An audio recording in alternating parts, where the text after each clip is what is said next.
Jack, an American peacekeeper in his late 30s, moves cautiously through the jungle with his unit. His face is grim, the weight of the violence he's witnessed clear in his eyes. In the heart of a deadly civil war, amidst the chaos of conflict, one man's choice would change his life, and the life of another, forever. Jack and his team, searching for survivors in a war-torn village, stumble upon a horrific sight, a small, decimated community.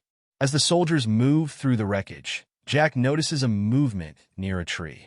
His breath catches when he sees the body of a woman lying motionless, her arm shielding a small child. He kneels, carefully lifting the mother's arm, revealing a little girl. Ayesha, no older than 5, trembling and clearly weakened from hunger. Her wide, tear-filled eyes stare up at him, her body barely able to move. "It's okay. I'm here now. You're safe." Realizing how fragile she is, Jack gently picks her up, her frail body resting limply in his arms. She had gone without food for days, and her weakened state tugs at Jack's heart. He quickly grabs a ration bar from his pack, breaking it into small pieces and feeding it to her. "Here you go, kiddo. Take small bites. You're gonna be all right." Ayesha slowly chews the food, her eyes never leaving his face, as if instinctively trusting him. But suddenly, the distant sound of explosions and gunfire grows louder, the urgency of their mission pulling him back to reality. His commander said urgently, over the radio, "Jack, we're out of time. The rebels are closing in. Get to the extraction point now." Jack hesitates, looking down at the child in his arms. His squad gathers around him, urging him to leave. First soldier, "We can't take her, Jack. There's no time. We have to go." Second soldier, "She's too weak to keep up. If we don't leave now, none of us are getting out."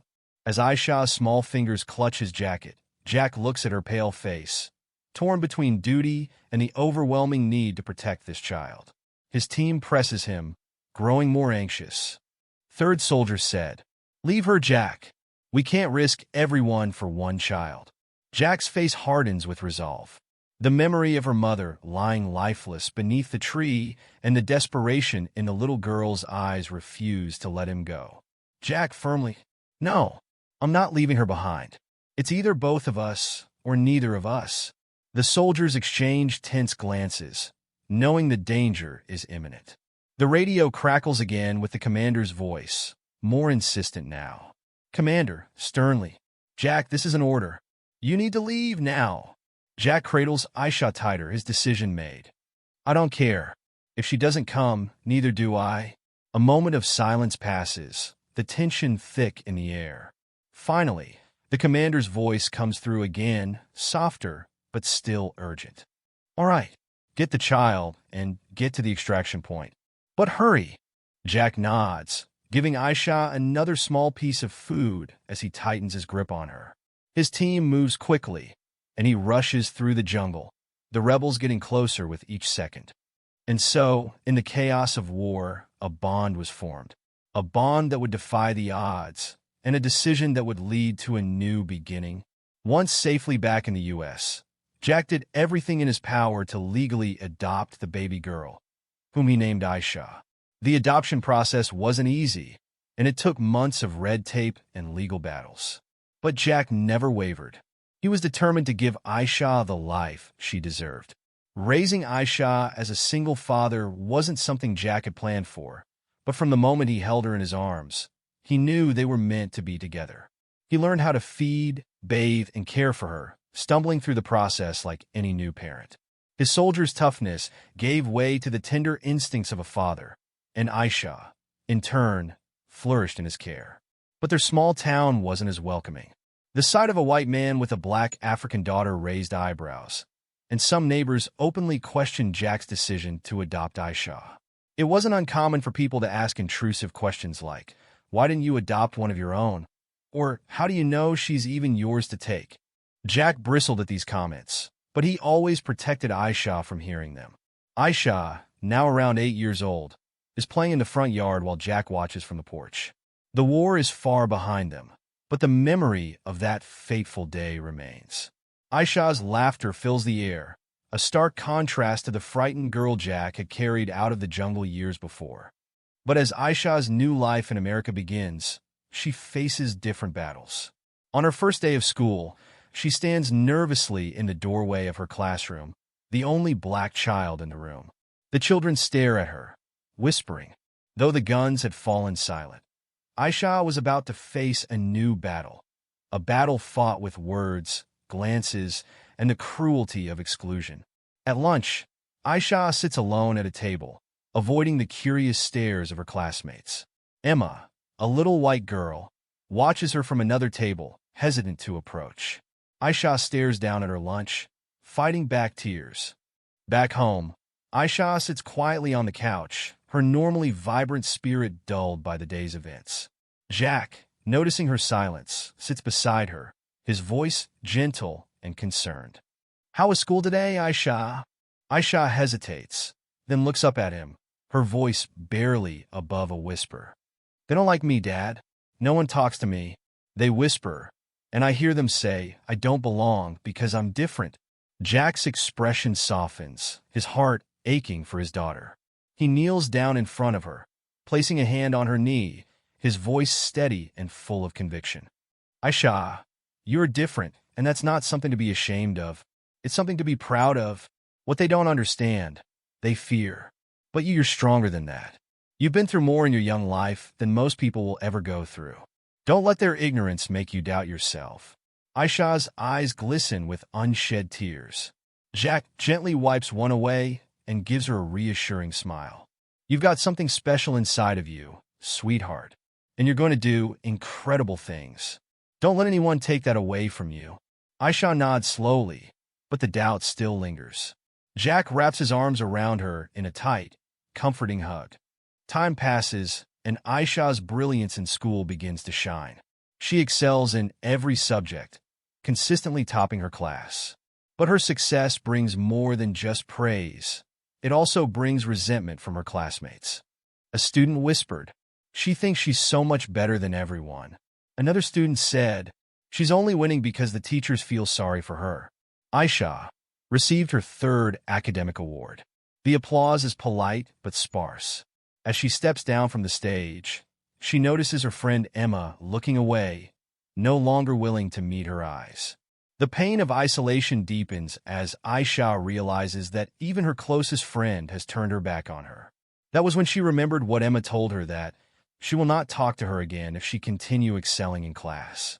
She accused Ayesha of being too focused on school and trying to be better than everyone. At home, Ayesha sits at her desk, staring at the 3 academic awards she's won, the only student to ever achieve such a feat in the school's history. Despite her achievements, the weight of loneliness presses down on her.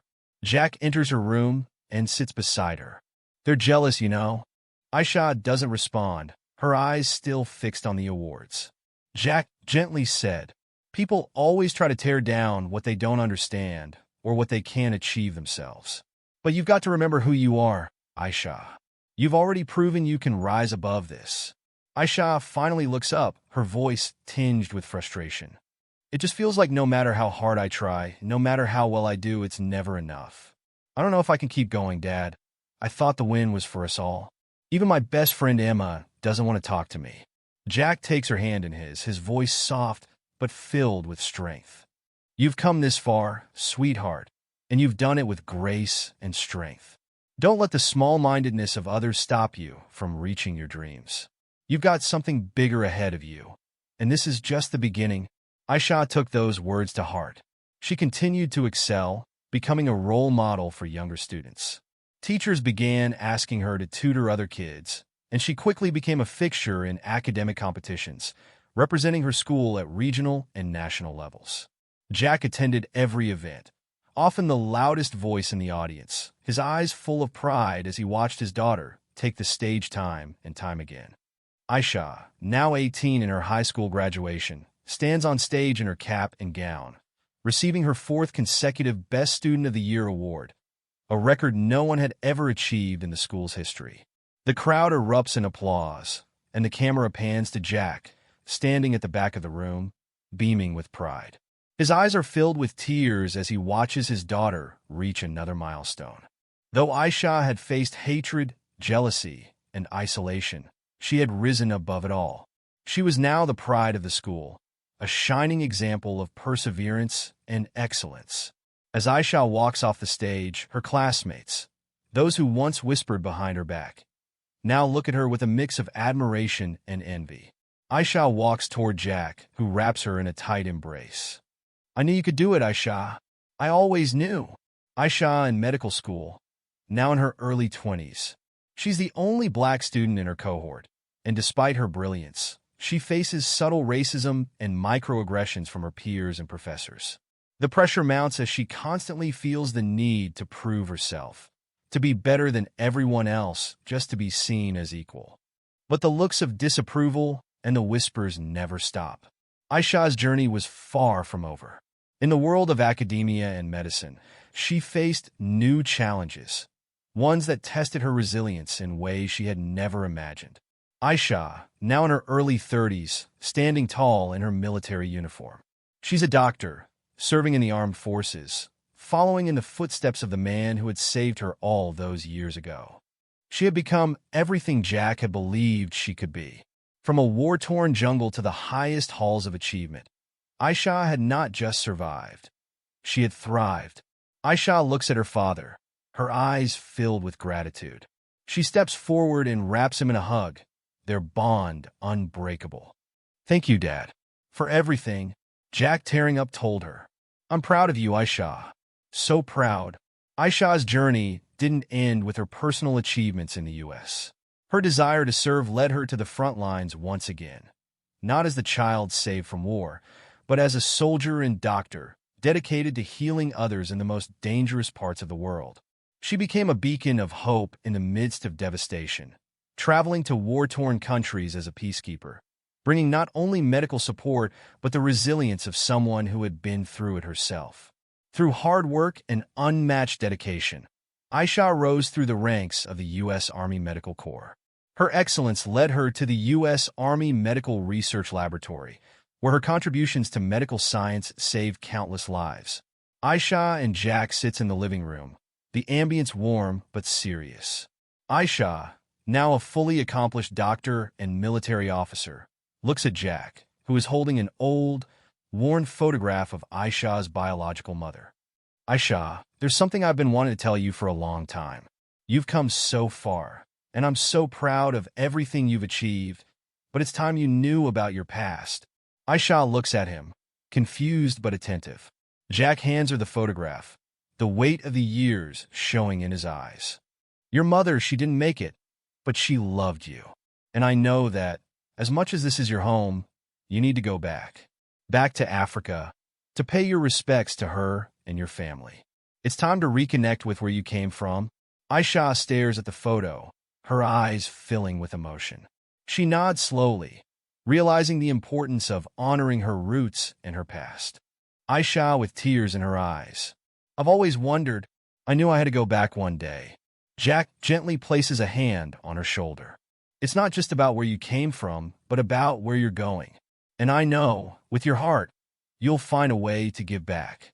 Ayesha's return to Africa was more than just a homecoming. It was the start of a new chapter, one that would change countless lives. Ayesha founded an NGO, providing full scholarships to children in need, helping them achieve the dreams that once seemed impossible. Her efforts have transformed the lives of countless children, offering them the opportunities she was once given. From a child lost in war to a woman who saves lives, Ayesha's life was a testament to the power of love, resilience, and the bonds that can form between people from vastly different worlds. She had been born into war, but raised in love, and that love had carried her through every challenge she faced. From the small, frightened girl Jack had found in the forest to the confident, accomplished woman who now stood at the forefront of medical research and humanitarian work, Ayesha's story was one of triumph over adversity. In the end, she had not only achieved greatness for herself, but had also changed the lives of countless others. Her legacy would live on in the children her foundation supported, the soldiers whose lives she saved, and the people whose hearts she touched. As Ayesha looked out at the world, she knew that her journey was far from over. There were still more lives to save, more children to help, and more ways to honor the sacrifices of her parents and Jack. And with every step she took, she carried their love with her, guiding her toward an even brighter future. As Ayesha's story reminds us, life's most profound journeys often begin in the depths of struggle and uncertainty. It is not where we start that defines us, but the choices we make, the love we embrace, and the resilience we find within ourselves. Ayesha's journey from a war-torn village to becoming a beacon of hope for others shows that even in the darkest of times, there is always a path to light. No matter the challenges we face, or the obstacles that seem insurmountable, we all have the strength to rise above. Like Ayesha, you too can overcome isolation, doubt, or the feeling of being different. You too can find your purpose, not in spite of your struggles, but because of them. Your hardships can become the foundation for the strength that will carry you forward. Remember, greatness isn't defined by where you come from, but by how you rise, how you give back, and how you choose to love. The bonds we form, the people who believe in us, and the hearts we touch along the way are the true measures of success. Ayesha's legacy wasn't built alone. She carried with her the love and sacrifices of those who came before her, and she paid that forward by helping others. So, no matter what life throws your way, believe in yourself, trust in the people who stand by you, and never let fear or doubt keep you from reaching for your dreams. You have the power to not just survive, but to thrive, to inspire, and to create a ripple of change that will touch lives far beyond your own. Because like Ayesha, you are capable of incredible things. And your story is only just beginning. Keep rising. Thanks for watching. If you enjoyed this story, please give it a thumbs up. It helps us reach more people. We'd love to hear your thoughts, so share your comments below. Don't forget to subscribe and turn on notifications to stay updated on all our future videos. We have exciting content coming your way, and we can't wait to share it with you. Thank you for your support, and let's continue building a positive community together. See you in the next video.